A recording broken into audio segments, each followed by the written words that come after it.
नमस्कार। मेरा नाम लक्ष्मण है और आज मेरे साथ दो अतिथि जुड़े हैं, रवीश और हिमांशु। और आज का चर्चा का विषय है कॉरपोरेट सेक्टर में राष्ट्रवाद को कैसे बढ़ावा दिया जाए और भारतीय भाषाओं का चलन कॉरपोरेट सेक्टर में कैसे अधिक से अधिक प्रयोग में लाया जाए। तो रवीश, आप अपना परिचय दे दीजिए। जी। धन्यवाद लक्ष्मण जी। मित्रों, मेरा नाम रवीश है।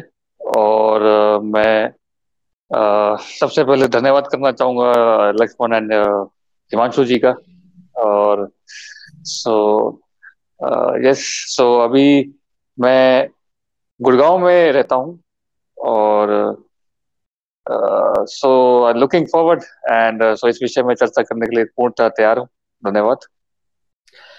और हमारे अगले अतिथि हिमांशु। हिमांशु जी, अब आप अपना परिचय दे दीजिए। या नमस्कार बंधुओं।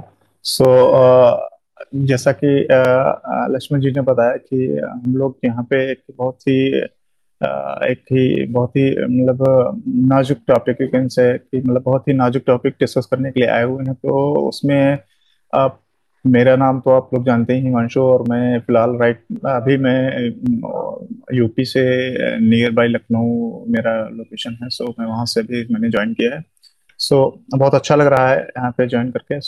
या सो यही मेरा इंट्रोडक्शन। एक चीज और मैं अपने दर्शकों को बताना चाहूँ, हम तीनों कॉर्पोरेट सेक्टर से आते हैं। हम तीनों बिग एमएनसी में जॉब करते हैं और मल्टीपल एमएनसी में अब तक हम लोगों ने जॉब किया है। और जो बिग एमएनसी में हम लोगों को अनुभव हुआ कि इंग्लिश इलाइटिज, अंग्रेजी विषय से अधिकार सब जगह अपनी जड़ जमाए हैं। तो क्यों नहीं भारतीय भाषाओं के प्रति लोगों को जागरूक किया जाए और भारतीय भाषाओं को कॉर्पोरेट में बढ़ावा देने का प्रयास किया जाए। उसी पे आज ये हमारा शो है। तो आगे बढ़ते हैं हमारे क्वेश्चन एंड आंसर सेशन पे। हम आरंभ करेंगे रवि से। जी। रवि, मेरा पहला प्रश्न है,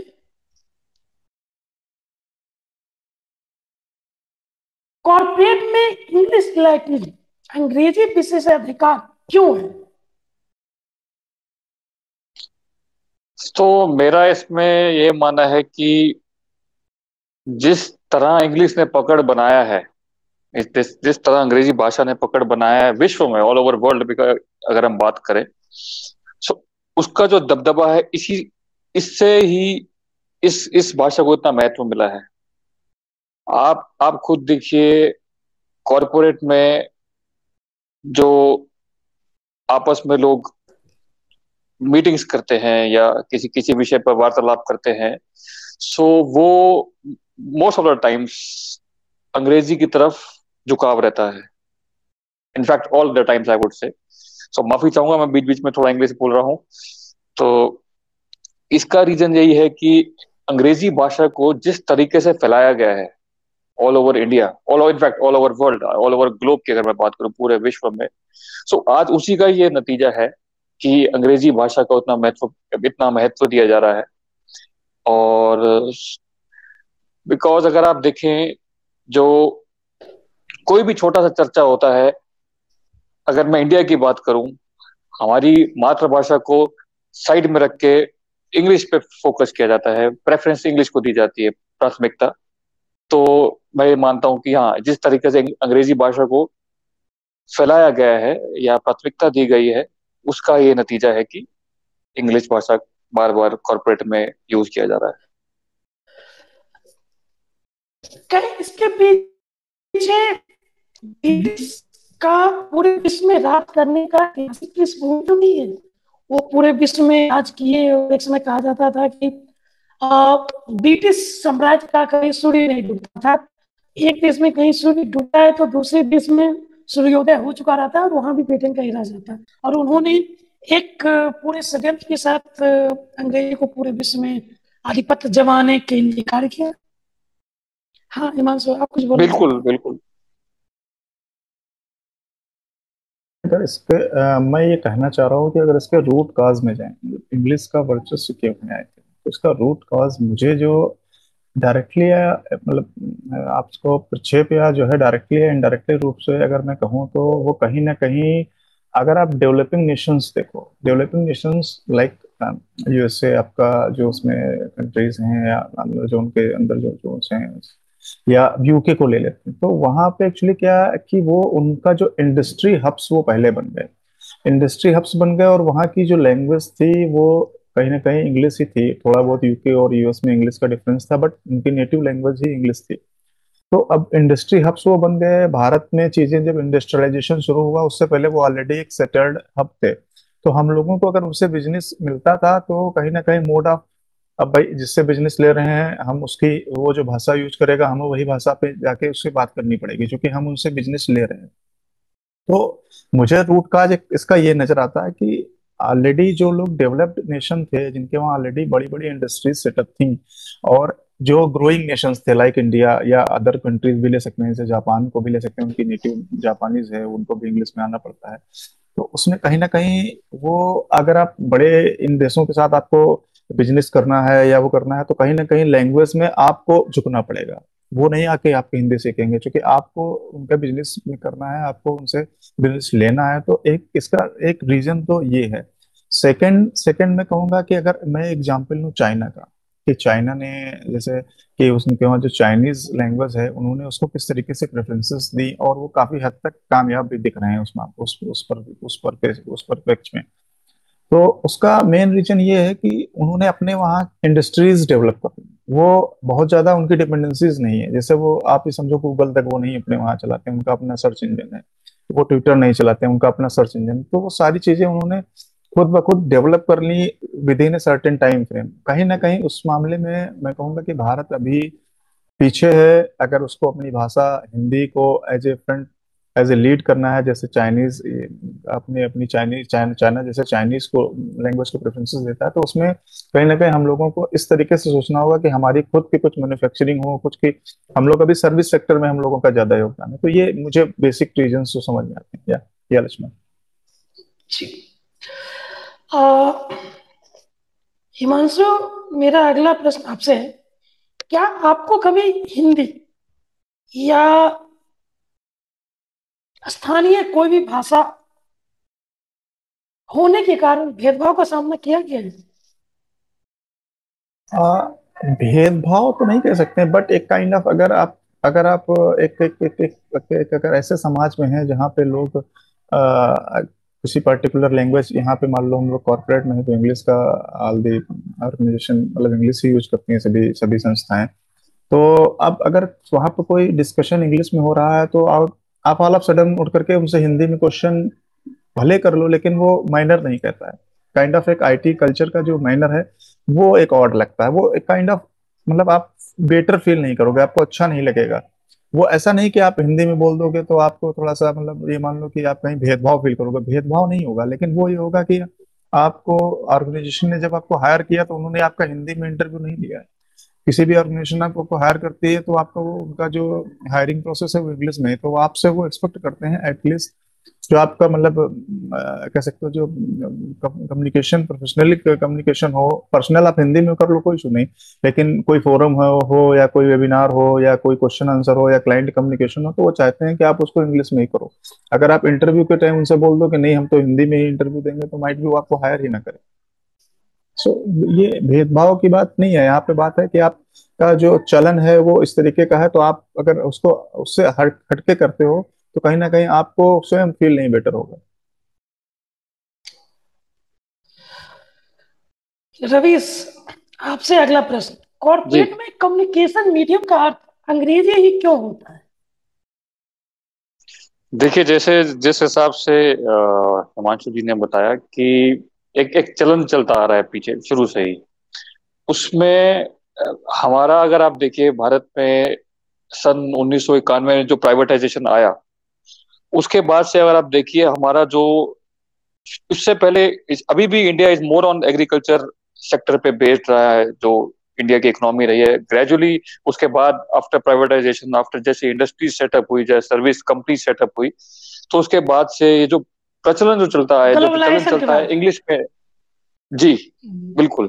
सो जो 91 मेरे हिसाब से सन 1991 की बात है, जी और जब से प्राइवेटाइजेशन को महत्व मिला है, तब से इंग्लिश का जो चलन चलता है अंग्रेजी भाषा का।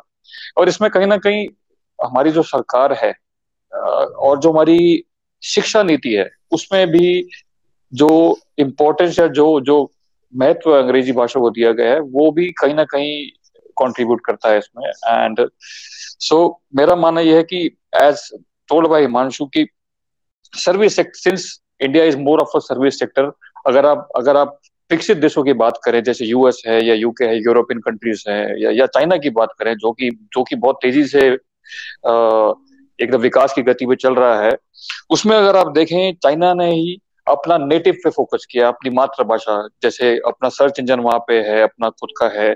सो अगर लोकलाइजेशन को अगर इंडिया वो करता है along with that, so localization को अगर और बढ़ावा देता या महत्व देता, तो शायद थोड़ा सा हमारा जो देश है अपनी भाषा को इंग्लिश के थोड़ा सा ऊपर नहीं मैं बोल सकता, तो इक्वल थोड़ा सा नीचे ला सकता, थोड़ा सा उसके इक्वल भी ला सकता, लेकिन यहाँ चीन पे थोड़ा में। सा लोकलाइजेशन को सपोर्ट कर। जी, जी चीन में जैसे चीन का दीवार, ग्रेट वॉल ऑफ चाइना, काफी प्रसिद्ध है और विश्व के 7 महत्वपूर्ण स्मारकों में से एक है, आश्चर्यजनक स्मारकों में। उसी तरह चीन की the great firewall of China है, अर्थात चीन ने अपने इंटरनेट को पूरे विश्व से इस तरह से अलग कर रखा है कि वहां उनके हर प्रोडक्ट, हर आईटी प्रोडक्ट स्वयं की है, और वहां अमेरिकन कोई भी कंपनी घुस ही नहीं पाती, और वो अपनी लोकल कंपनी, अपनी स्टार्टअप्स को काफी प्रमोट करते हैं, के द्वारा की जाती है। तो भारत में ये कल्चर न आ रहा है। हिमांशु, आप क्या बिल्कुल। सोचते हैं? ये बिल्कुल मैं इस पे आपसे एग्री करता हूँ कि कहीं ना कहीं हम लोगों ने जैसे कुछ मैन्युफैक्चरिंग में भी मान लो कुछ स्टेप्स उठाए हैं, ऐसा नहीं कि हम लोग बिल्कुल शांत बैठे हैं, या हम लोगों ने जो भी सर्विस सेक्टर में किया उसके पैरेलल हम लोगों का जो लोकलाइजेशन पे फोकस था वो कहीं ना कहीं लॉस हुआ है। अगर आप इन बिटवीन सिंस इंडिपेंडेंस की बात करो, जब से हम लोग स्वतंत्रता मिली है उसके बाद से देखो उतना फोकस लोकलाइजेशन पे नहीं रहा है। अब ये जो आने वाली सरकारें हैं या अभी जो सरकार हैं वो इसको किस तरीके से इसमें प्रोग्रेस करती हैं, ये अपने आप में एक चैलेंजिंग एक हिसाब से कह सकते हो चैलेंज है, जो उनको मतलब उनके लिए एक चुनौतीपूर्ण कार्य है, ये कह सकते हो आप। तो कहीं ना कहीं मुझे अगर मैं एक इन सब चीजों से अगर मैं इसके इसके एक डिफरेंट में परिप्रेक्ष्य में बात करूं कि मेरा एक ये है कि अच्छा, हम लोग भारत में रहते हैं, हम लोग भारत में 29-30 राज्य हैं, स्टेट्स हैं, और आप देखोगे तो 18 स्टेट्स के अराउंड हम लोग हिंदी भाषा में बड़े ही कंफर्टेबल हैं। दो चार स्टेट्स ऐसे हैं जहाँ पर हिंदी का चलन ना के बराबर है, या कह सकते हो नहीं भी है। तो एक्चुअली क्या है, कहीं ना कहीं सबसे पहले एज ए नेशन या एज ए राष्ट्र हम लोग इसमें भी कहीं ना कहीं फेल हुए हैं अभी तक, कि हम लोग अपनी विविधता पे बहुत ज्यादा प्राउड करते हैं, लेकिन कहीं ना कहीं वो विविधता इन टर्म्स में जाके हमारी आइडेंटिटी लॉस कर देती है एज ए ग्लोबल की बात करें, कि अगर हम लोग राइट। एक भाषा पे डिपेंडेंट होते तो आज हम लोगों की आइडेंटिटी में लोग ये कहते हैं कि इंडिया मतलब हिंदी वहां बोली जाती है। आज लोग जानते हैं इंडिया में डाइवर्सिटी है, लोग जानते हैं तमिल भी यहाँ बोली जाती है, यहाँ पंजाबी भी बोली जाती है, यहाँ पे उड़िया भी बोली जाती है, यहाँ पे आप तेलुगु भी बोली जाती है। तो कहीं ना कहीं एज ए नेशन जब से हम लोग आजाद हुए हैं उसको स्टेब्लिश करने के लिए काफी काम किया गया है। जैसे कि जिसमें ब्रिटिश इंडिया था उस समय जो उनकी जो मुख्य लैंग्वेजेस थी वो लैंग्वेजेस उस समय इंग्लिश थी, उर्दू थी और हिंदी थी। बट उसके बाद जैसे देश आजाद हुआ, जब इंडिया हुआ, जो ब्रिटिश के जो ब्रिटिश से हम लोग जब अलग हो गए, मतलब कंप्लीटली इंडिपेंडेंस मिल गया, उसके बाद से क्या हुआ कि एक मूवमेंट आया था कि एक बार पार्लियामेंट में इस तरीके का प्रपोजल आया था कि हम लोग अपनी भाषा को हिंदी में रखें, अपनी वर्किंग हिंदी में रखें। तो उसका उस समय साउथ स्टेट्स ने वो 1964 के आसपास एक काफी वहां पे जो है मतलब वायलेंस वाला एजिटेशन हुआ। तो इसकी वजह से कहीं ना कहीं उस समय एक क्लास जो हिंदी को प्रमोट करने वाला था उसको डाल के इंग्लिश में ही आप कंटिन्यू उसकी सर्विस लेते रहे। तो आप देखो जो हमारा सुप्रीम कोर्ट है वो इंग्लिश में काम करता है। अगर आप देखो हमारा जो अदर लीगल इंस्टीट्यूशंस हैं जो सरकार के भाग हैं, तो वो कहीं ना कहीं इंग्लिश में उनका मेन फोकस रहता है। साइड बाय साइड हिंदी में भी कुछ चीजें वो निकालते हैं, जैसे जो आपके गजट्स निकलते हैं वो हिंदी में भी निकलते हैं राष्ट्रपति के द्वारा। बट कहीं ना कहीं जैसे सुप्रीम कोर्ट है और अगर लीगल इंस्टीट्यूशंस हैं तो वो कहीं ना कहीं हिंदी में कम वरीयता देती हैं। और सेकंड जो क्वेश्चन आपने भी रवि से पूछा था कि इसमें कि मतलब हम लोगों को क्या लगता है कि कॉर्पोरेट में इतना ज्यादा कम्युनिकेशन मीडियम को हम लोग इंग्लिश से क्यों समझते हैं और भाषा क्यों नहीं समझते, उसका रीजन कहीं ना कहीं एक जो मैंने पहले वाले क्वेश्चन में आपको बताया था कि डेवलपिंग नेशन से जी हमारा बहुत ज्यादा बिजनेस होता है, तो उसमें वो डिपेंडेंट है और उनकी जो लैंग्वेज है वही हमको अडाप्ट करनी पड़ती है, बिकॉज हम लोग सर्विस प्रोवाइडर्स के रूप में उनको काम करते हैं। हम लोगों के पास वो है लेबर फोर्स ज्यादा है, तो वो कहीं ना कहीं ऑक्युपाइड करते हैं। और सेकंड आप देखो जितने इंटरनेशनल फोरम्स बने हुए हैं, चाहे वो यूएन हो, चाहे वो अदर डब्ल्यूएचओ हो, या जितने भी इंटरनेशनल फोरम्स हैं, वो सारे कहीं ना कहीं उनकी मेन लैंग्वेज इंग्लिश ही होती है। साइड बाय साइड वो अदर लैंग्वेज एक्सेप्ट भले कर लें, जैसे अभी हम अपने भारत के प्राइम मिनिस्टर की बात करें, सबसे पहले अटल बिहारी वाजपेयी जी ने जाकर के यूएन में एक हिंदी में अपना स्पीच दिया था। तो इतने हाँ, साल जी बाद जी। इतने साल बाद पहले कोई वो प्राइम विदेश मिनिस्टर, मंत्री के रूप में भी दिए थे। हाँ विदेश मंत्री के रूप में दिए। जब वो 1977 में विदेश मंत्री थे हम्म, तो मोरारजी तो देसाई सरकार तो में, तभी वो संयुक्त राष्ट्र में गए थे और हिंदी में भाषण तो दिया था। मैं कहूँ कि एक ही दो लीडर ऐसे हैं जिन्होंने हिंदी को इस लेवल पे जाकर के बोला है, हिंदी में या प्रमोट किया है, इसको प्रमोशन ही कहेंगे। बाकी जो अदर लीडर्स है उन्होंने कंफर्टेबली जो भी वर्ड का फ्लो था उसको अडॉप्ट कर लिया, इंग्लिश इंग्लिश बोल दिया। तो ये कहीं ना कहीं एक उसके अगर बात करें तो सारे बहुत सारे रीजन एक साथ मिलके ये आज जो है हम लोग जिस स्थिति में हैं, उसका उसका ये रीजन है। अब एक चीज मैं और इसमें ऐड करना चाहूंगा। जी। जैसे हिमांशु ने बताया कि हम वी आर प्रोवाइडिंग, हम अब एक वर्क फोर्स, एक मैन पावर प्रोवाइड करते हैं डेवलप्ड कंट्रीज को, एज ए सर्विस सेक्टर की अगर बात करें। ये अगर मैं अपनी भारतीय रिसोर्स। भारतीय कंपनी की बात करता हूँ, टीसीएस है हमारी एक कंपनी, टाटा की, टाटा कंसल्टेंसी सर्विस। सो इसमें भी पूर्णतः मुझे लगता है कि अंग्रेजी को ही महत्व दिया जा रहा है। और इनफैक्ट मुझे मेरा मानना है कि जो हमारा इंडियन आईटी कंपनीज का डंका बोलता है बात, तो इस मामले में मेरा ये मानना है कि अगर ये कंपनीज कुछ इनिशिएटिव लेती हैं आगे to promote the local language, to promote the one nation one language that is Hindi, so in future कुछ हो सकता है। मेरा मानना ये है इस पर। हिमांशु ने एक तमिलनाडु की बात उठाई कि तमिलनाडु की राजनेताओं ने 1960s में काफी तमिलनाडु में दंगे करवाए कि हिंदी को क्यों बढ़ावा दिया जा रहा। अभी की स्थिति ये है, उन नेताओं के बच्चे सभी टॉप क्लास के हिंदी मीडियम स्कूल्स कॉलेजेस में पढ़ते हैं, क्योंकि उनको पता है कि तमिलनाडु के बाहर भी तो उन्हें जॉब करनी है। जब वो मुंबई आएंगे तब क्या होगा उनके साथ, जब वो दिल्ली आएंगे तब क्या होगा, जब वो हरियाणा आएंगे तब क्या होगा। तो वो सभी, और खासकर पूरी इंडिया उनकी जब मार्केट बनेगी तो कैसे कम्युनिकेट करेंगे। तो इसलिए उस बच्चे को क्लास हिंदी मीडियम विद्यालय और महाविद्यालय में पढ़वाते भी हैं, और साथ से उसका विरोध भी करते हैं। खैर तो विरोध काफी कम हो गया है। अभी आप तमिलनाडु जाएंगे तो आपको रेलवे स्टेशन, सड़कों पे जगह हिंदी में लिखी हुई मिलेगी सरकारी सूचना में, बट अभी भी बीच बीच में वो करते रहते हैं। मेरा अगला प्रश्न है, कॉर्पोरेट वामपंथी सोच के क्या होते हैं? वो लेफ्ट आइडियोलॉजी की तरफ इंक्लाइन क्यों होते हैं? हिमांशु आपसे। हाँ, मैं सोच रहा था कि कहीं इसको पहले आंसर करूं, बाद में रवि का व्यू ले सकते हैं इसको। मुझे कहीं ना कहीं लगता है कि एक तो जो वामपंथी हैं उनका एक तो लैंग्वेज कंपेटिबिलिटी बहुत अच्छी है। वो इंग्लिश में कहीं ना कहीं मतलब अगर बात करें तो उनकी इंग्लिश, अगर राइट विंग लोगों से कंपेरिजन करें, राइट विंग वालों की ऐसा नहीं कि इंग्लिश पुअर होती, बट राइट विंग वालों का प्राइमरी फोकस हिंदी में रहता है कि वो बात अपनी हिंदी में करते हैं। लेकिन लेफ्ट विंग वाले हिंदी को तो वो चाहते नहीं वो हिंदी बोले, मतलब वो ऐसा लगता है कि वो उनके अंदर कुछ इस तरीके का फोबिया बैठा हुआ कि वो हिंदी से दूर से ही मतलब कहते हैं हम हिंदी नहीं बोलेंगे, कोई दुनिया बोल ले कोई। तो एक तो लैंग्वेज कंपेटिबिलिटी का एक उनके साथ सपोर्ट जाता है। सेकंड नंबर पर क्या है कि जो आपका जो ये जो वामपंथी लोग हैं इनका बहुत ज्यादा गॉड या इन तरीके इनमें सब में बहुत ज्यादा इनका कहीं ना कहीं ये क्रिश्चियनिटी की तरफ लैंड ज्यादा रहते हैं, मुझे जो लगता है एज ए रिलीजियस व्यू।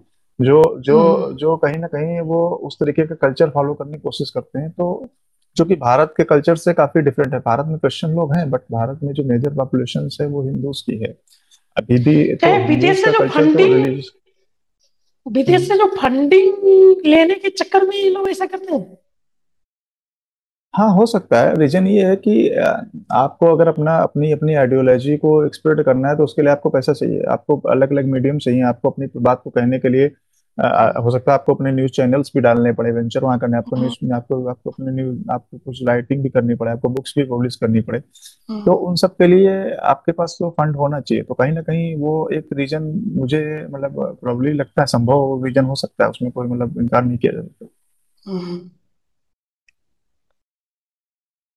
बाकी रवीश, आप कुछ ऐड करना चाहें तो ऐड कर सकते हैं, क्या जी। लगता है आपको लेफ्ट? मेरा जी, श्योर श्योर। देखिए, लेफ्टिस्ट राइटिस्ट, देखिए आइडियोलॉजी का डिफरेंस है, तभी लेफ्टिस्ट है, राइटिस्ट है, राइट। सो आइडियोलॉजी को स्प्रेड करने के लिए या एक्सपैंड करने के लिए, जैसे आपने बात कही कि फंडिंग की बात कही, उसको एक्सपेंशनिज्म या एक्सपैंड करने के लिए इनका फंड की आवश्यकता रहती है। और और हर हर आइडियोलॉजी के लोग चाहते हैं कि उनका जो जो आइडिया है, द आइडियोलॉजी या जो जो थॉट प्रोसेस वो लोग फॉलो कर रहे हैं, उस वो सही है। उनको ये लगता है। इसका एक एक यही रीजन है कि वो लोग ब्लाइंडली, मैं शब्द ब्लाइंडली वो लोग इसको सपोर्ट कर रहे हैं टू गेट दी फंड्स। और और उनने शुरू से, मैं हिमांशु की बात से पूर्णतः सहमत हूँ, उन्होंने शुरू से ही हिंदी को पक्ष में नहीं रखा है अपने। और उनका जो ज्यादा महत्व रहा है, ज्यादा इंपॉर्टेंस इंग्लिश की तरफ झुकाव रहा है, बिकॉज उनको पता है कि if they want to get fund, अगर वो फंड का अगर वो चाहते हैं तो उनको इंग्लिश के साथ अपने आप को अलाइन करना पड़ेगा। तो ये मुझे लगता है कि एक एक, एक one of the important reason है कि जो वामपंथ की जो सोच है, जो आइडियोलॉजी है, इफ दे उनका अगर कुछ एक्सपैंड करना है या बढ़ावा देना है तो उनको फंड चाहिए। और फंड्स के लिए उनको उस भाषा के प्रति अपना झुकाव रखना होगा जिस भाषा से उनका फायदा हो। ट्विटर यूएस के सिटिंग प्रेसिडेंट का अकाउंट ब्लॉक कर देता है और भारत में फ्रीडम ऑफ स्पीच के रोना रोता है। हाँ, यही तो मतलब ये है आयरनी जिसको ये बोलते हैं कि मतलब थोड़ा सा, और लोग बोलते हैं कि इससे ज्यादा टॉलरेंट कंट्री आपको कहाँ मिलेगी, इंडिया से ज्यादा टॉलरेंट कंट्री कहाँ मिले। और मुझे लगता है कि ज्यादा डेमोक्रेसी भी कभी कभार खतरा है इंडिया के लिए। तो मैं भटकना नहीं चाहूंगा टॉपिक से, बट हाँ, ये बात आपकी सही है बिल्कुल। कॉर्पोरेट अपनी सीएसआर एक्टिविटीज में वामपंथी एनजीओ को ही क्यों दान देते हैं? सीएसआर एक्टिविटीज जो होती है, जो उनकी चैरिटी एक्टिविटीज होती है, उसमें वो लेफ्ट आइडियोलॉजी वाली एनजीओ को ही क्यों दान देते हैं? हिमांशु, आपसे। एक तो सबसे मेन उसका एक रीजन कहीं ना कहीं लैंग्वेज कम्पेटिबिलिटी रहती है, क्योंकि कॉर्पोरेट में भी आप बाय बाय डिफॉल्ट तो हम लोग इंग्लिश ही फॉलो करते हैं, तो उनको लैंग्वेज कम्पेटिबिलिटी रहती है। सेकंड नंबर पे क्या है कि वो इस तरीके का कोई उनके उनके प्रिंसिपल्स ऐसे नहीं होते हैं, जो वो जो लेफ्ट हैं उनके प्रिंसिपल्स आप देखो तो वो कहीं ना कहीं ह्यूमन के आसपास बेनिफिट, ह्यूमन बेनिफिट पे ज्यादा रहते हैं। वो एज ए नेशन बिल्डिंग की बात उनके अंदर हमको ज्यादा नहीं नजर आती है। राष्ट्र प्रेम की जो बात करें वो हमको बहुत ज्यादा लेफ्ट विंग में नहीं नजर आती। वो उनका जो प्रेम है वो कहीं ना कहीं अपने जो आसपास गैदरिंग है, या जो मतलब उनके कुछ अपने अपने काइंड ऑफ कह सकते हो कि अपने गोल्स हैं जो जिनके टुवर्ड्स वो करते हैं। तो कहीं ना कहीं क्या है, अगर राइट विंग को दोगे तो राइट विंग वाले लोग क्या होते हैं कि वो तो आपसे कुछ मतलब एक तो उनका अपना जो नहीं कहते हैं कि एक तो लैंग्वेज या उनके जो थॉट प्रोसेस या रिलीजियस व्यू, कहीं ना कहीं कॉर्पोरेट में आप देखो तो रिलीजियस व्यू को इतना ज्यादा अहम नहीं दिया जाता। कॉर्पोरेट तो कहता है कि हम सारे सारे हमारे लिए सारे जो रिलीजन है वो सेम है, उनको इस तरीके से मानते हैं। तो कहीं ना कहीं वो, और जो राइट विंग वाले हैं इनका जो मोस्ट ओरिएंटेशन रहता है वो आपका कहीं ना कहीं हिंदू धर्म से ही ज्यादातर ये लोग रहते हैं कि लॉर्ड या उन तरीके। तो कहीं ना कहीं वो उनको जो है उतना पछता नहीं, वो चाहते हैं कि ऐसा हो। और जो आपके लेफ्ट वाले हैं वो आपको कहते हैं नहीं हम तो सारों में लगभग हैं, बट वो लॉजिकली वो इतना सारों में होते नहीं, बट वो अपने आप को शो ऑफ ऐसे करते हैं कि नहीं वी आर मतलब हम लोग सारे धर्म या उस तरीके से। तो राइटिंग वाले भी कहते हैं सम्मान सभी धर्म का करते हैं, ऐसा नहीं सम्मान ना करें, लेकिन वो अपनी चीज को बताते हैं कि नहीं आई एम जो है फॉलोअर ऑफ दिस रिलीजन। सो कहीं ना कहीं ये जो एक बात भी है उसमें जाकर के आती है, जिसकी वजह से क्या है कॉर्पोरेट की जो सीएसआर एक्टिविटीज हैं और सेकंड नंबर पे जिसे आप बोल रहे हो ना, एक तो इसका मुख्य रीजन ये है कि इनके पास चूंकि लेफ्ट विंग के पास जो फंड्स आते हैं, तो ये अच्छे से प्लेटफॉर्म को डेकोरेट कर लेते हैं। डेकोरेट करने का अर्थ ये है कि ये इनका एक वेबसाइट भी होगा, इनके वहाँ लोग भी कुछ हायर होकर के काम कर रहे होंगे, जो आपको कॉर्पोरेट को रीच आउट करते हैं, मेल डालते हैं कि we are this NGO and we are doing in, मतलब हम लोग इस क्षेत्र में काम कर रहे हैं, हमारा ये एनजीओ है, आप अगर से आप हमारे इस एनजीओ में मदद करना चाहें, तो कहीं ना कहीं वो अपनी बातों से इस तरीके की एक्सटर्नल एक्टिविटीज जो उनके साइड होती हैं, जो लोगों को हायर करके करते हैं, वो क्यों कर लेते हैं? क्योंकि उनके पास ऑलरेडी फंड पीछे से आता है, तो और वो उस फंड से लोगों को इसमें जोड़ते हैं, और उन लोगों का इसी तरीके से उपयोग करते हैं कि आप और फंड इसमें ऐड करिए, सो डेट वो अपनी जो उनका जो अदर एक्टिविटीज हैं उनको वो स्मूथली रन करते रहें, स्मूथली चलाते रहें। रवीश, आपका क्या मंतव्य है? प्रचार करने की जहां तक बात है, तो फंड्स जिस जिस तरीके से फंड्स वो लोग एकत्रित करते हैं, या कॉर्पोरेट का जो झुकाव है लेफ्टिस्ट की तरफ, वो यही है कि प्रचार करने में लेफ्टिस्ट आजकल, अगर मैं अब की बात करूं, तो प्रचार करने में काफी आगे आए हैं लेफ्टिस्ट के जो लोग हैं, वामपंथी लोग। एंड जैसा हिमांशु ने मेंशन किया कि उनका मानना होता है कि न्यूट्रल बिहेव करते हैं, लेकिन असलियत में ऐसा नहीं होता है कुछ केसेस में। और रही बात कॉर्पोरेट के साथ उनका जो एक तालमेल है, वो शुरू से अच्छा है रहा है।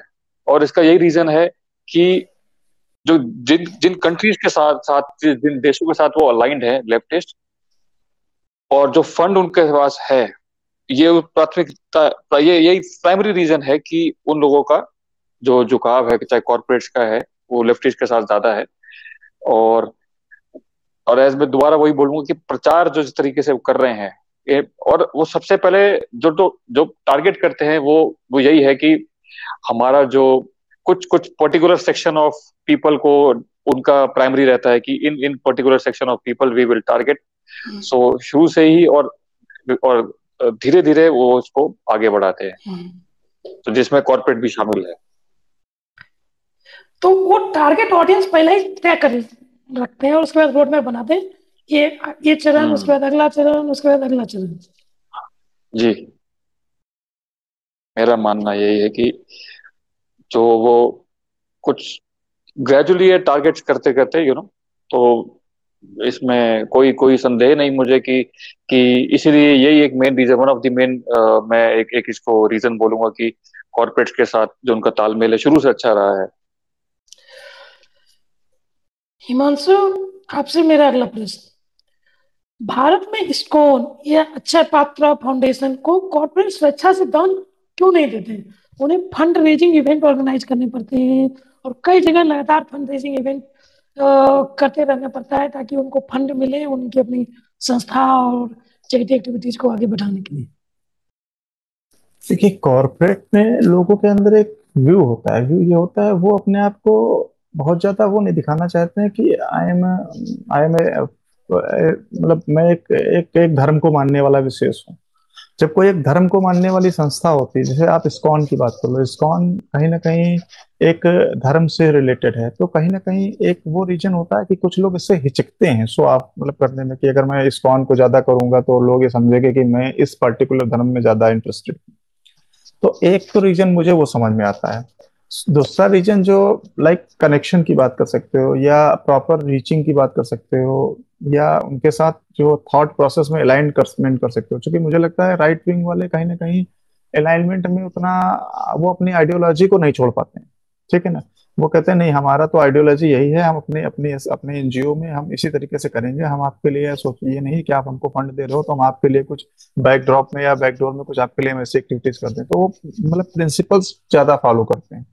उन प्रिंसिपल्स का कहीं ना कहीं नुकसान भी होता है। कुछ रीजन ये है कि आजकल लोगों को ऐसे लोग पसंद हैं जो आप ट्विस्ट करो वो ट्विस्ट हो जाए, मतलब आपको आप कह दो कि थोड़ा सा आप ऐसा कर दीजिए, आप वैसा हो जाए, तो लोग ऐसे ज्यादा लोगों को पसंद आते हैं। तो उन सब मामले में लेफ्ट वालों का कोई अपना वजूद नहीं है, वो जैसे मन हो वैसे उनको आप ट्विस्ट कर लो, बट उनको आप फंड अगर दे रहे हो तो वो आपसे हाँ में हाँ मिला करके रहेंगे। तो कहीं ना कहीं एक ये है, जिसे आपने अक्षय पात्रा फाउंडेशन की बात की, तो कहीं ना कहीं मुझे एक जो कह सकते हो जो कम्युनिकेशन फिट करना होता है अदर अदर अदर ऑर्गेनाइजेशन के साथ, उसमें कहीं ना कहीं इनके जो प्रिंसिपल्स हैं, इनके आइडियोलॉजीज हैं, या कहीं ना कहीं इनकी जो है, हो सकता है जो ये लोग हिंदी या भाषा शैली में भी कुछ ना कुछ मान लो कि सारे जो हमारे एनजीओज हैं वो कुछ भाषा शैली में भी कहीं ना कहीं उतने अच्छे नहीं होंगे जितने अच्छे आपके कॉर्पोरेट वाले लोग सोचते हैं कि मुझे तो एक ऐसा बंदा चाहिए जो मेरी भाषा समझे, और उनको लगता है कि we are very educated people. कहीं ना कहीं ऐसा कुछ लोगों के अंदर माइंडसेट आ जाता है कि जो आप हिंदी में बात नहीं कर रहा है, जो इंग्लिश में बात नहीं कर पा रहा है, वो उसका लेवल का नहीं है यार। हम लोग इतना डे टू डे एक्टिविटी में इंग्लिश बोलते हैं, तो उनको लगता है कि यार अब उसको हिंदी में, या आप समझो जो हमारा कंप्यूटर जो हम लोग यूज करते हैं उसमें कीबोर्ड भी इंग्लिश में होता है, तो आप हिंदी में अगर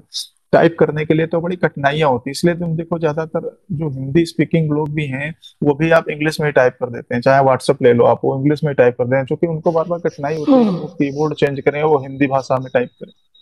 तो ये सारी चीजें कहीं ना कहीं हम्म अलाइनमेंट, ये सारी चीजें अलाइनमेंट में दिक्कत करती हैं। आप समझो राइट विंग, या जो आपने ऑर्गेनाइजेशन का नाम लिया जो आपका हम्म इस्कॉन है, अच्छे पत्ता, तो मुझे ये सारे हम्म जो इश्यूज लगते हैं। हम्म। मैं आपको एक घटना बताऊं। कर्नाटक में अक्षय पात्रा फाउंडेशन, चूंकि मिड डे मील सब जगह देता है बच्चों को, तो कर्नाटक में भी देता है, और कर्नाटक में काफी ज्यादा उनकी पहुंच है। अ, तो वहां पे कुछ वामपंथी वो हंगामा करने लगे कि बच्चों को अंडा नहीं दिया जा रहा है। लेकिन अक्षय पात्रा फाउंडेशन पूरी तरह वैष्णव ऑर्गेनाइजेशन है, तो उसमें इवन आपको लहसुन प्याज भी नहीं मिलता है। लेकिन उसकी जगह उस न्यूट्रिएंट, जैसे अंडा में अगर प्रोटीन और कैल्शियम मिलता है, तो प्रोटीन और कैल्शियम न्यूट्रिएंट की जगह जो दूसरे पोषक तत्व हैं जो कि वेजिटेरियन शाकाहारी में मिल जाएंगे, वो सभी वो देते हैं। उन्होंने बहुत हंगामा किया, लेकिन अच्छा पत्रा बिल्कुल नहीं झुकी और लगातार चलती जा रही। तो ये जो राइट विंग वाले एनजीओ हैं, ये अपने आइडियोलॉजी को लेकर बहुत सजग रहते हैं, ये कभी जल्दी उसमें हम्म। समझौता नहीं करते, भले आप इनको दान दो या ना दो। सही बात। जी जी बिल्कुल। बिल्कुल। रवि, आपका क्या इसमें मत है? मेरा भी यही मानना है कि अगर मैं इस्कॉन की बात करूं तो उनको आउट ऑफ द वे जाके उनको थोड़ा सा एफर्ट्स लगाना होता है, थोड़ा सा उनको जोर लगाना होता है फंड्स कलेक्ट करने में। और कुछ जो बाकी संस्थान हैं, जो मैं नाम नहीं लेना चाहूंगा उनका, उनको काफी काफी आसानी से फंड्स मिल जाते हैं। और तो यही रीजन है कि घूम फिर के वही बात है कि आइडियोलॉजी जो जो जो कंपनी जो आइडियोलॉजी फॉलो कर रही है उसकी तरफ उस कंपनी का झुकाव, उस उसका जो झुकाव रहेगा उस पर्टिकुलर एनजीओ या उस पर्टिकुलर ट्रस्ट पे रहेगा जो उसके साथ थॉट प्रोसेस मैच कर पाए या सेम आइडियोलॉजी के साथ। सो इस जो इस बार डिफरेंस है, it's more of thought process and ideology. So जो एनजीओ फंड्स के लिए वामपंथ सोच या लेफ्टिस्ट आइडियोलॉजी के साथ चलते हैं तो उनको आसानी जरूर हो रही है फंड्स लेने में। और कुछ जैसा कि आपने मेंशन किया लक्ष्मण जी, कि कुछ बाकी ऑर्गेनाइजेशंस या बाकी एनजीओ या ट्रस्ट जिनका थॉट प्रोसेस थोड़ा थोड़ा सा हिंदू ओरिएंटेड है या थोड़ा सा आइडियोलॉजी में डिफरेंस है, सो उनके लिए थोड़ा सा आसान नहीं होता है फंड्स कलेक्ट करना। सो यही मेरे को लगता है, यही यही एक बेसिक रीजन है जो मैं मेंशन करना चाहूंगा। आज की प्रश्नावली यही थी, और आप दोनों अतिथियों का बहुत बहुत धन्यवाद। मैं उससे मैं एक चीज, ये आप एक माफी चाहूंगा ये बीच में इंटरप्शन के लिए, मैं एक चीज आपको मेंशन करना चाहूंगा। आज सुबह मैंने एक आर्टिकल पढ़ा जी। जिसमें नासा, जो कि बहुत विश्व की बहुत बड़ी संस्था है जो हम्म स्पेस को लेके काम करती है, हम्म यूएस में हेडक्वार्टर्ड, हम्म नासा का एक साइंटिस्ट ने दावा किया है कि संस्कृत जो लैंग्वेज है हमारी, हम्म जो कि सदियों से चलती आ रही है, संस्कृत भाषा में नासा आजकल रिसर्च कर रहा है। आप कभी भी आप इंटरनेट पे देखिएगा, नासा एंड संस्कृत अगर आप लिखेंगे तो नासा संस्कृत के साथ कुछ मशीन लर्निंग और आर्टिफिशियल इंटेलिजेंस जिसको आप बोलते हैं टेक्नोलॉजी की भाषा में, एमएल एंड एआई, उसको लेके कुछ रिसर्च कर रहा है with the help of Sanskrit language. तो ये बहुत अच्छा बात है इनफैक्ट इंडिया के लिए, भारत जैसे देश के लिए। और यही बात अगर मैं भारत में देखूं तो बहुत ही कम लोगों को संस्कृत भाषा आती होगी। हम्म, तो ये चीज थोड़ा शिक्षा नीति में भी मुझे लगता है कि भारत को थोड़ा सा सोचना चाहिए, थोड़ा सा लोकलाइजेशन और शिक्षा नीति की तरफ हम्म, थोड़ा सा भारत हम्म। सरकार को बढ़ावा देना चाहिए। धन्यवाद। आप लोगों की जानकारी भी बता दो। मेरे मित्र का एक संस्कृत में न्यूज पोर्टल है। न्यूज पोर्टल का नाम है truenickel.com। और ये भारत का अभी तक का अकेला न्यूज पोर्टल है। से कई समाचार पत्र भी संस्कृत में आते हैं, उन्हें भेजते हैं।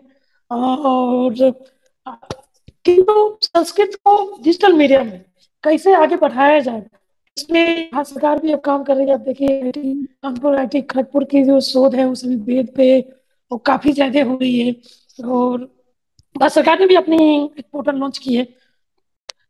किंतु जो इंटरप्रेन्योर निकल के आ रहे हैं वो भी अब संस्कृत में रुचि ले रहे हैं, डिजिटल मीडिया में संस्कृत को आगे बढ़ाने के लिए। हिमांशु, आप क्या सोचते हैं? नहीं, ये बिल्कुल सही है कि रीजन ये है कि अगर आप संस्कृत में बहुत सारे से मात्र मदर वहीं से बन के आया है। तो ऐसे जो बहुत सारे शब्द हैं, अगर आप देखोगे तो बहुत, जो इंग्लिश हो या बहुत अदर लैंग्वेजेस हो, कहीं ना कहीं उनका ओरिजिन संस्कृत ही है। अब रीजन ये है, भारत में संस्कृत, भारत कहीं ना कहीं ऋषियों मुनियों का एक देश रहा है, लेकिन आज के समय में केवल अगर संस्कृत की बात करो तो केवल मुझे लगता है शायद उत्तराखंड एक ऐसी स्टेट है जिसने संस्कृत को ऑफिशियल भाषा में शामिल कर रखा है।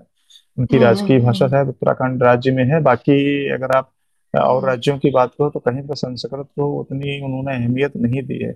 हम लोग बहुत सारे प्रोग्राम भी करते हैं, बहुत सारी चीजें भी करती है, भारत सरकार भी इसमें इनिशिएटिव ले रही है, लेकिन उसको, उस इनिशिएटिव का असली जो भलीभूत या उससे असली जो फायदा कब मिलता है, ये तो एक देखने वाली बात होगी। क्योंकि आजकल की जो जनरेशन है, जो नई जनरेशन आ रही है, जिस तरीके से आप एजुकेशन सिस्टम में रिफॉर्म्स की जरूरत है। रीजन ये, अगर बच्चा इंग्लिश मीडियम ही पढ़ेगा तो वो संस्कृत की तरफ क्यों जाएगा?